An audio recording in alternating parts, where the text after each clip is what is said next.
Honorable Commissioner from Lagos came here. This Honorable Commissioner for Housing Lagos came in. So government will be here tomorrow.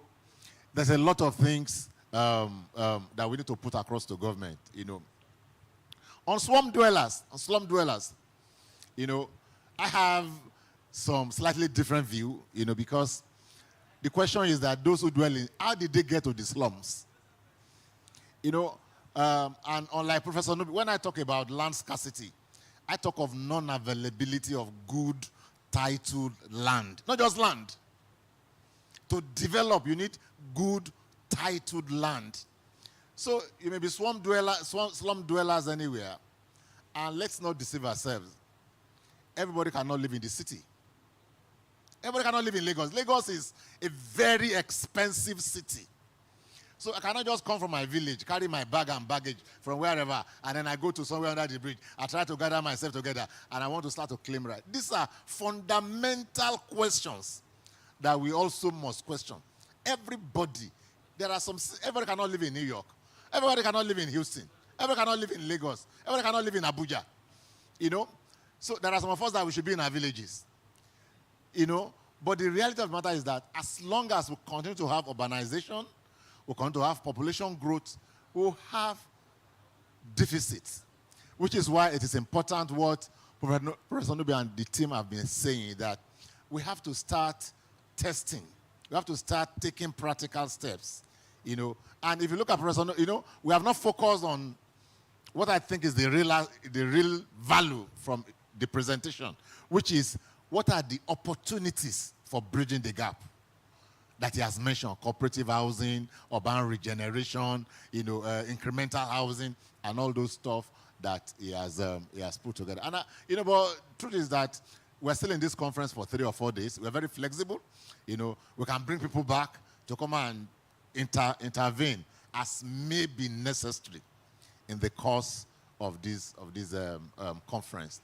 So I want to thank us for your patience, for your understanding, for having been here. We have just one more session to go to round up today. And we're going to go into that session immediately after our group photograph here. Now, if the MC is around, as we're taking our photographs, you can just come and announce the last session for the day. Thank you very much, and God bless you.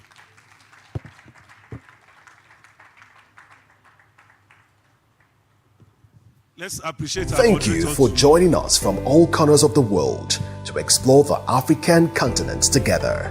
At this year's Africa International Housing Show, we can all look forward to a productive and colorful exhibition experience, an insightful conference that delivers.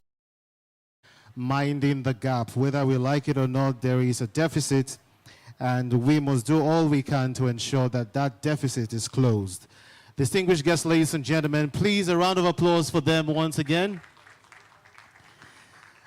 And just as the moderator was speaking, the Honorable Commissioner for Housing, Lagos State, Akinderu Fatai Moruf, walked into the building. Please a round of applause for him, distinguished guests. Thank you. Ladies and gentlemen, let's also recognize the presence of some dignitaries in the house. I would like to recognize the presence of the President's Nigeria Institute of Town Planners, Town Planner Nathaniel Atebije. Please a round of applause for him. Also, I would like to recognize the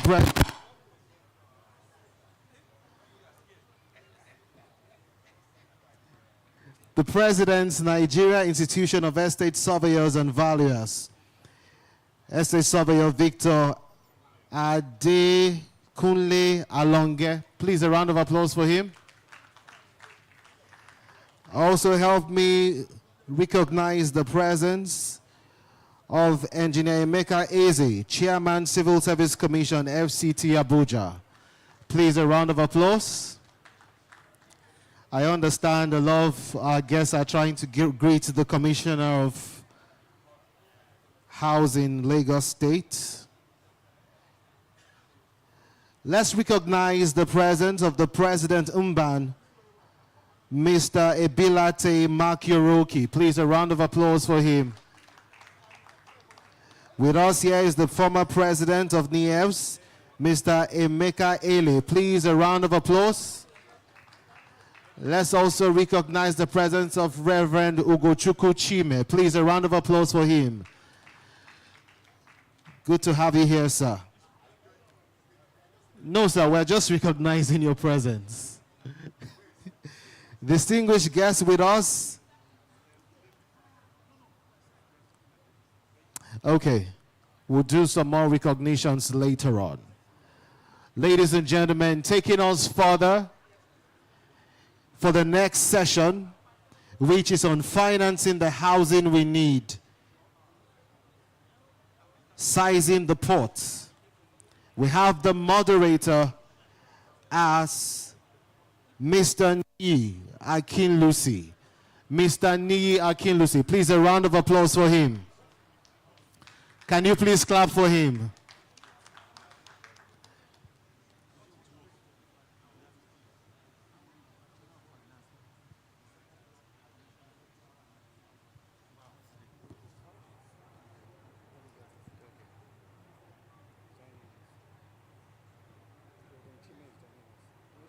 And real estate companies and connect with the events by downloading our user-friendly mobile application from Google Play Store or Apple Store.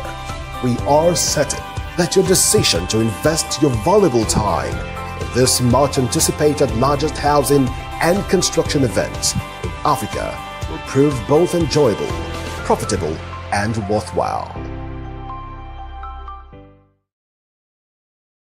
A warm African welcome to you. Thank you for joining us from all corners of the world, African continents together. At this year's Africa International Housing Show, we can all look forward to a productive and colorful exhibition experience that delivers both in terms of knowledge and influential networking opportunities, exciting discussions to look forward to. There will be Kinderu Fatai Maruf. Please, a round of applause for him.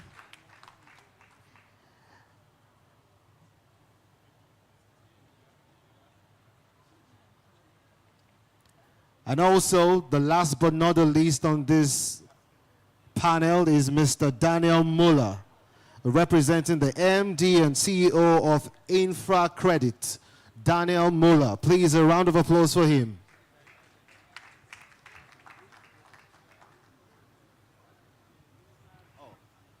He is a director with InfraCredit.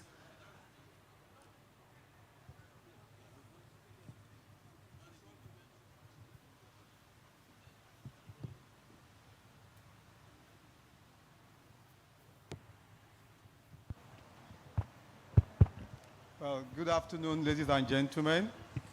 I'm sure being the last session for the day, we are the ones standing between you and leaving this hall. However, we'll make this interesting, and I'll probably give a background to what we are here to talk about. The topic is financing the housing we need, sizing the pot. What exactly do we mean by this? I'll give a background. Sizing the pot is how do we fund the housing we need? So the question is, what is the housing we need? If you cannot answer that question, there's no way you can talk about how do you finance it. And that is why I have such a wonderful panel here.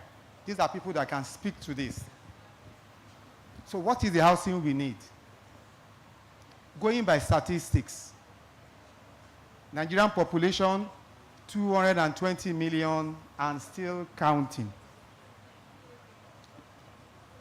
Population growth rate, between 2.5% and 2.6% per annum. That's about 5.5 million people are added every year.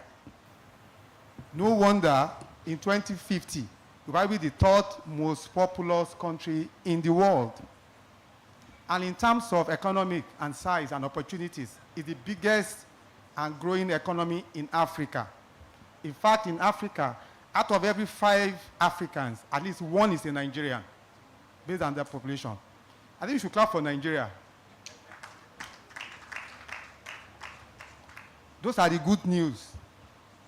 the downsides.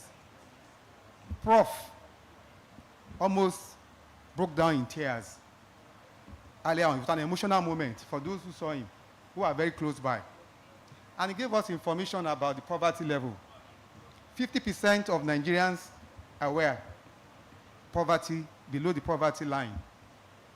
We also know that the growth, economic growth of Nigeria on the SMEs, small, medium scale. A lot of Nigerians, the younger population, very energetic, very creative. They are doing their own thing, with or without government. True or false? True. Entertainment, creative arts, film and industry, movies. There are people that give us the good news and the good vibes. We know government is doing their bit as well.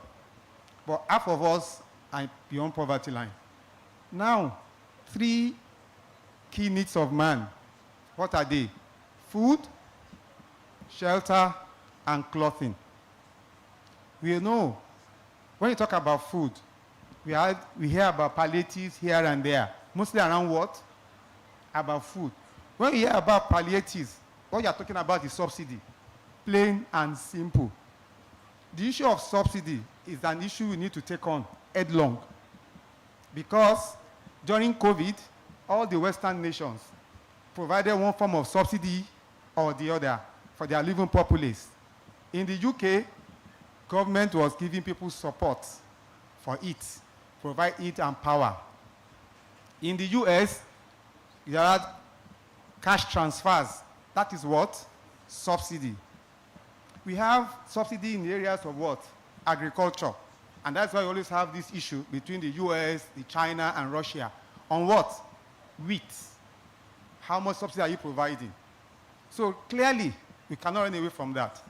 We've also been told that in the Constitution, the primary role of government is what? Security and what? Welfare of the people.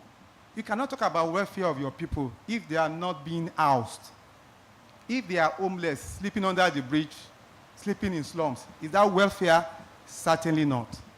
So certainly, we need to look at that. And as Hakeem said earlier, he said in the Constitution, it's also a responsibility of government to see to the provision of shelter. Now, whether government does it directly or provides the enabling environment, what is important, it must be done. So the issue is this issue of subsidy. Who pays for it? Certainly, if half of our people are below poverty line, it means they need what? Subsidy. If you are providing palliatives for subsidy for food, then certainly it justifies providing palliative in form of subsidy for what? For housing as well, because it's one of the 3 most important needs of man. So how do we do this? I also want to recognize the fact and all being done in the area of social housing by Family Homes Fund. And I have, and it's not that I have the former MD of Family Homes Fund here, who is representing the MD of Mofit. He worked in the space, he tried, and they're still doing that. They are doing a lot in terms of social housing. We also recognize the attempts and the new programs by the present government on renewed hope housing. A lot of projects are going up, so many places. But the truth of the matter is this. We are here talking about what? People below the poverty line. 50% of our people need to be housed in decent housing, not in slums. So how do we do this? There have been different interventions. One is Family Homes Fund, and government is still doing that. There has been a recent one, you see, and I must say there are 3 aspects of this. We have the supply side of it. We have our people, low-income people. Our people are low-income people, 50% of them. They must be housed. Right now, these people are sleeping somewhere, either in slums, and they are paying. Those living in slums, they don't own those places they are staying. What are they doing? They are paying one form of rent or the other, which means these people are what? Poor but active, economically active poor. They are paying rent and they are staying there. Each slum is an ecosystem on its own.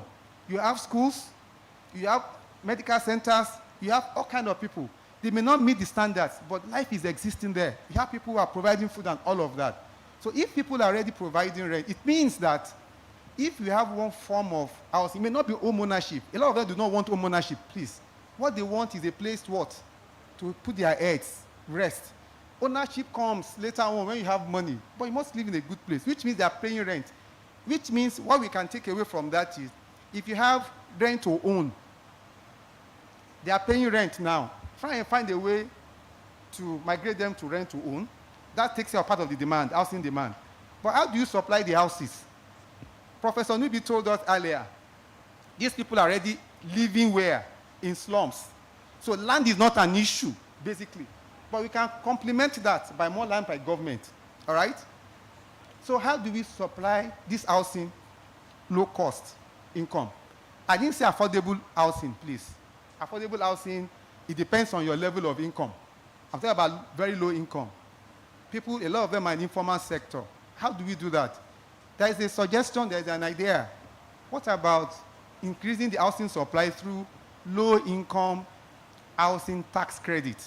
We've all heard about infrastructure tax credit, which government has used successfully to what? To build roads.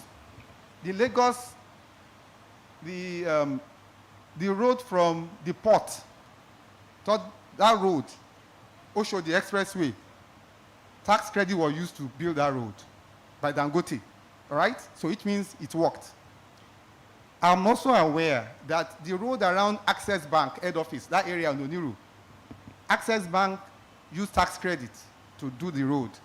I'm also aware that Lafarge has also used tax credit to do roads in the, I think, in the North Central. Which means these roads were what? Truly completed, right? Money was deployed.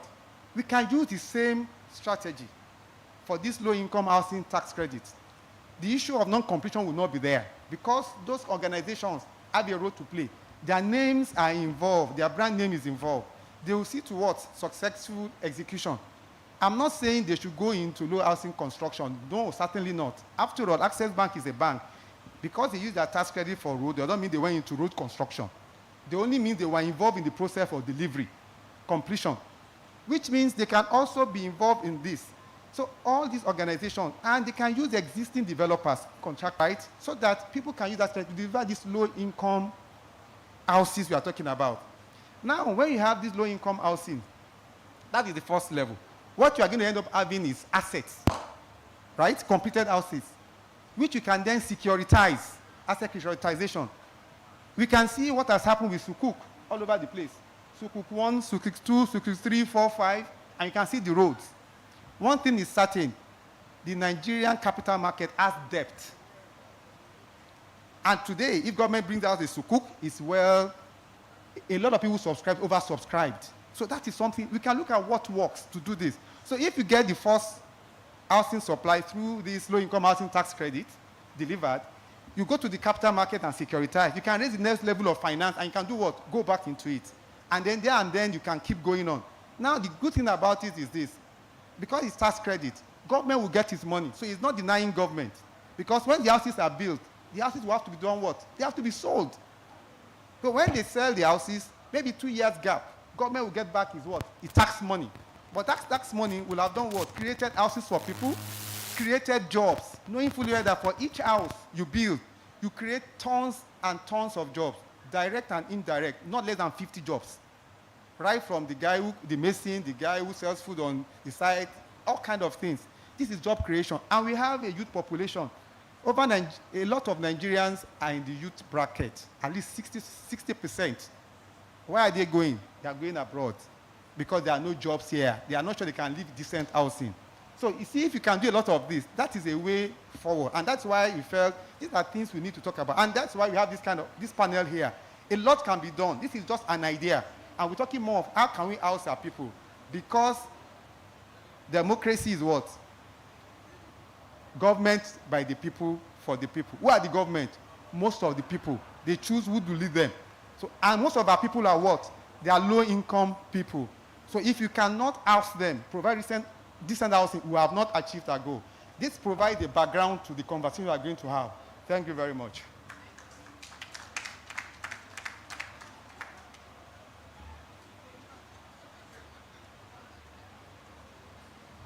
Yeah, thank you. So having had that as a background so that we really understand what we are here to talk about, I'll take it from the panelists here. And I must say that the panelists we have here are well appointed and well chosen. Why? At the extreme end, you have infra credit. Infra credit has been involved in providing support for infrastructure delivery in the Nigerian landscape. They've done it for all kinds of infrastructure. I also know they have been involved in trying to do a few things, maybe for rental housing, maybe for schools or whatever. You talk more about it. So, and we are saying if you can have such people who have done such things, they may also have their own thoughts apart from what I've shared. They may also talk about this as well. So that's why we have the executive director from InfraCredit. Thank you. We also have the Commissioner for Housing, Lagos State. And of course, Lagos State is in the forefront of delivery of housing for low-income people. There is no better person that can talk about what government is doing and what else can be done than him. Thank you very much, Honorable Commissioner. I also have my very good friend. I'm sure he needs no introduction. He was part and parcel of Family Homes Fund, and at the point, he was the MD of Family Homes Fund. And he's still so much involved in the housing space, delivery of low-income housing. And of course, not the last, I have Reverend Chime, former president of Redan. He's a developer of note. He's been involved in providing houses. He's still doing that. Thank you so much. So I'll start from the extreme left. Please, you have a few minutes to delve into this, talk about how can your organization be part of this? What are your own ideas? We must house our people. 50% of them are below the poverty line. Low-income housing is the key. That is the housing we need, and that is the theme of this year's AIHS 2024. Thank you. All right, thank you, sir.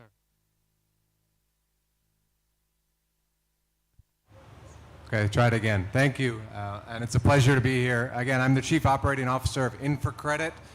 We were set up by the Nigeria Sovereign Investment Authority late 2016. We've been operational for the last 7.5 years, and our role is to guarantee long-term, really guaranteeing access to long-term local currency debt finance for infrastructure projects in Nigeria. Over the last 7.5 years, we've guaranteed over 200 billion naira in long-term debt instruments, from the power space to downstream gas to affordable housing, telecoms infrastructure, and other sectors. We guaranteed the first 10-year, 15-year, and 20-year corporate infrastructure bonds issued in the market. So we're really facilitating access to really the pension money. The assets under management of pension funds is over 20 trillion naira now.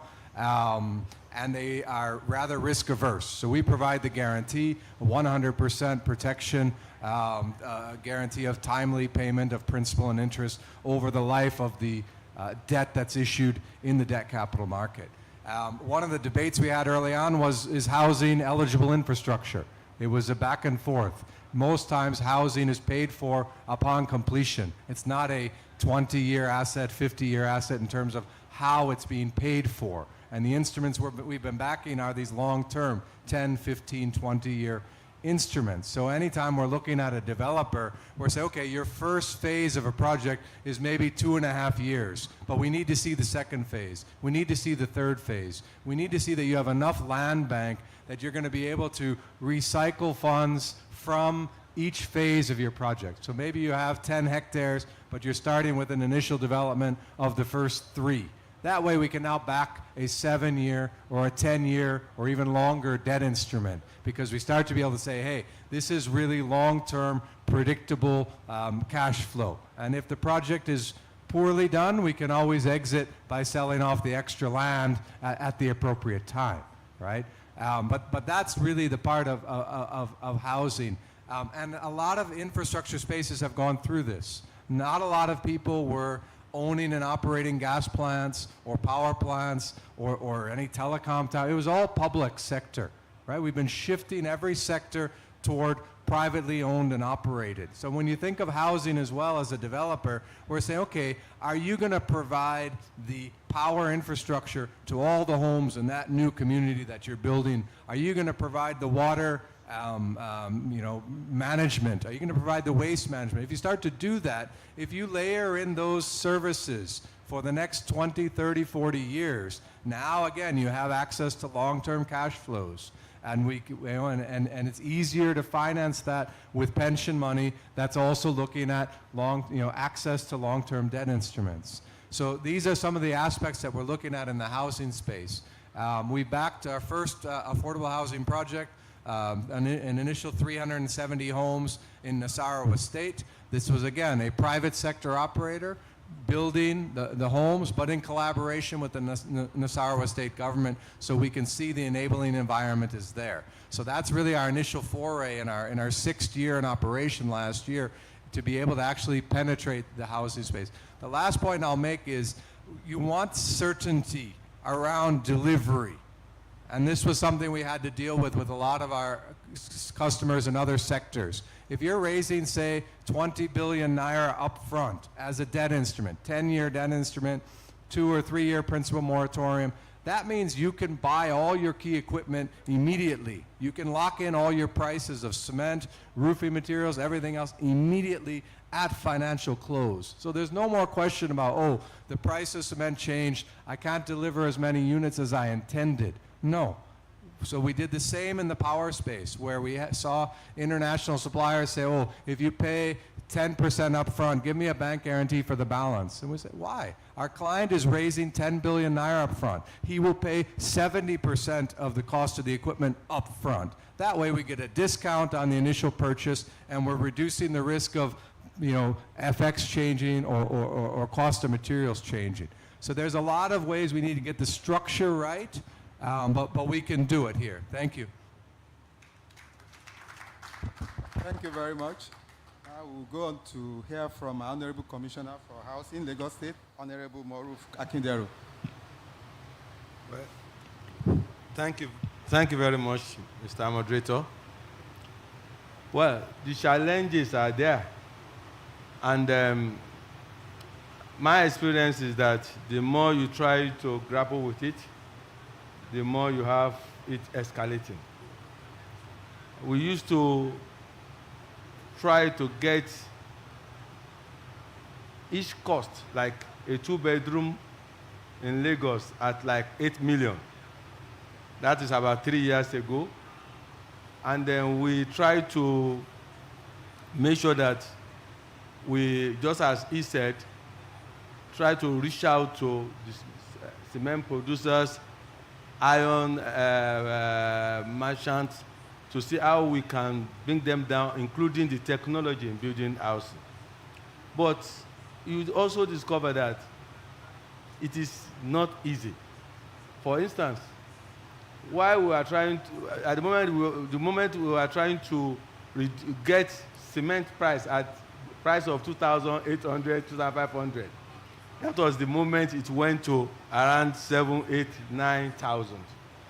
Lagos has this advantage that our governor actually wants to help the poor. And we divide the process into 2 parts. We build for the high net worth individuals, while we sell that at commercial rates. And we make sure that LSDPC concentrate on that. The Ministry of Housing now concentrates on low-income people. Our main aim is just to bring more people into housing ladder, to the extent that we go as far as selling a 3-bedroom flat in Igbogbo at 8.5 million. And in Igbogbo, you find the same infrastructure, because the governor said everybody must live in a livable environment. Iponri we sold at 30 million. Igbogbo 8.5, but the same infrastructure. We have just finished first phase of Egon Godo. At this critical time, when you do the costing of a 2-bed, if in real times, including all the necessary infrastructure, you cannot get less than 27 million any part in Lagos State. Today, we are selling Egon at 12 million. We also make sure that when you say 8 million, we also make sure that 75% of it are for first-time buyers. 10 years, you pay 5% of 8.5, then 6% simple interest rate. Then that's the process, that's what we call rent to own, and you pay over the next 10 years. You cannot sell until the end of the 10th year. We are also looking at the fact that it is not sustainable. And even though we are really trying, the population is getting higher up and up. People are moving to Lagos. And the more we try, the more it seems as if we are not doing anything. Now, what have we done? Because we have to also be creative. We also have to, we have approached some financial institutions, especially the private sector. I've challenged many private investors. You can't continue to build for Ikoyi people, and he could attest to it. I had to drag some down that let us look at the whole thing. I'll give you land. Let's see how we can get finances at less than 10%. But I'm happy to say today that some banks are also buying into it. As we speak, we are talking to Access, we are talking to Stanbic. Access today, we are almost at the point of starting a 700 unit 2-bedroom at 9% cost. While we have also, on our own part, the road to the place about 3 kilometers to the place in Korodu, the governor has approved that we do the infrastructure, and all the payments that will be needed for planning purposes and the rest has been waived. The idea is just to also start, because we know that if you are able to get that right, what we can go as far as 10,000, 20,000, but that is, the governor will be doing the groundbreaking soon. But the challenge that the experience along the line is also the fact that the low-income earners too are a sort of challenge. Some of them, where they used to live, they find difficult paying electricity bills and all the rest. So they don't understand the fact that they need to pay to maintain that infrastructure. To pay their monthly facility management fee is also it's always an headache. You see somebody that is not really paying for facility management trying to take over. And that is what we are grappling. That is side effect of also, and you see some people mainly, you give them even, because we also have asset, allow people, if you can get that 3.5 for one bed in Gbogbo, you can get it. You see them putting them into speculations. And that in itself giving me a lot of headaches that at times I ask myself, does it really worth it? Because when you have any small disruptor, like fence breaking down or so collapsing, they write to us that we should come and fix it. Even some of them will call you that their roof is looking, that we should come. While somewhere in Ikwari, I won't even know what is going on there. The only thing is that I'll get there and see that they are painting their building, making sure that it maintains its value. So while we talk about what we are also looking at because that's what we face every day. Then again, this mortgage system that we talk about, I think we also need to go to the root of the matter. We sold a place in Igondo, Latif Karajakonde, a 2-bed, 6.5 million. By the time I did the calculation for a rent-to-own program, it will take a level 14 officer to own. It's low.